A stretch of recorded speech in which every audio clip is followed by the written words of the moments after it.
So this is our, let's see, we started the program in 2020, in March of 2020. And then the next month we went on quarantine. When we came back to in person with some kids playing remotely, we had a bunch of students who were really interested in getting into it and whatnot. And the main draw to it was like esports can be done completely remote. You don't have to, if you have this stuff at home, you do not have to do this. You don't have to be in person. And if you are in person, you're close. You can set up a lab so the closest person to you is outside 6 feet. So it was an awesome thing to get students who want to compete but couldn't because of COVID. And last year we were able to field a Rocket League team that lost the only team that we lost to through the MOSIF program was in Rocket League was Hickman, which went on to win the NASIF national championship. And all the teams that they beat by a significantly larger margin than they were able to beat us. Like we took them to game 5 in overtime. Whereas, everyone else they beat within the first 4 games. So I was very proud of those guys. We placed in the top 5 in the state for Super Smash Brothers, but it was all done remotely at that time. This year we've had a lot more success with getting the community involved and getting donations and sponsorships from different companies. So we were able to purchase, 6 top high-end PCs. So now we can field a Valorant team, an Overwatch team, a League team if we want to. We can play, run 3v3s in Rocket League in our lab now. And so there's a lot more buy-in from the community, which is super helpful for me. Because since esports is still considered in that emerging category for sports or for activities, it's not something that the school district will fund. Everything we do is self-funded through fundraising and sponsorships and donations from community. This year we placed first in our region for Valorant.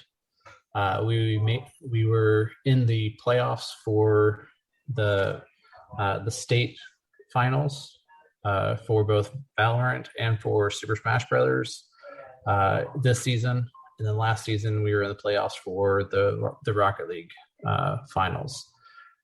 Mostly because this is our second year. This is kind of one of those growing years, trying to develop talent from the ground up. One of the ways we've been doing that is we have a middle school program. They play mostly remotely. We're on bring your own device type situation.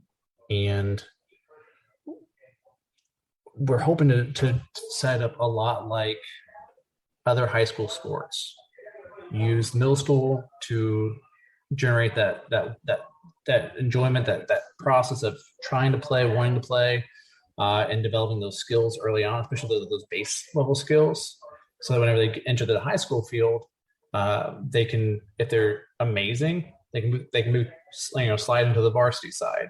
If they still need some development, you put them on the JV side, and you build them up. And that's pretty much what we're trying to do here. Is that we're trying to develop talent with students who show interest. And we have, let's see, I just sent a spreadsheet to my admin. We have about 42 kids that play competitively.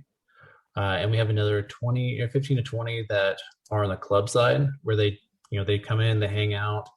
And we're trying to develop with all those background roles where we have kids who want to do shoutcasting, kids who want to do, they want to be like the team manager or like the community manager, where they become like the face of esports for that interacts with the community.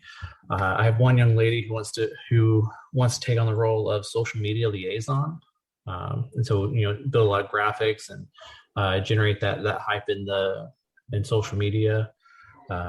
And that's kind of where North County Esports is right now.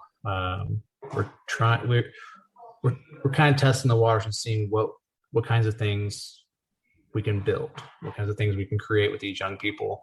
And we want to try to create a place that is diverse, a place that is a welcoming place that anybody can come in, sit down, hang out, enjoy themselves, regardless of things like race, gender identity, sexuality. Like any of those kids who have been considered a marginalized person, we want to create a place for them where they're awesome, like where they find a place to belong. And that's, growing up, I didn't have that in in the world, because I was kind of a bigger fella, and I was a gamer, so I had some kids who were gamers too, but I didn't have a place like what we were able to make for these guys and girls.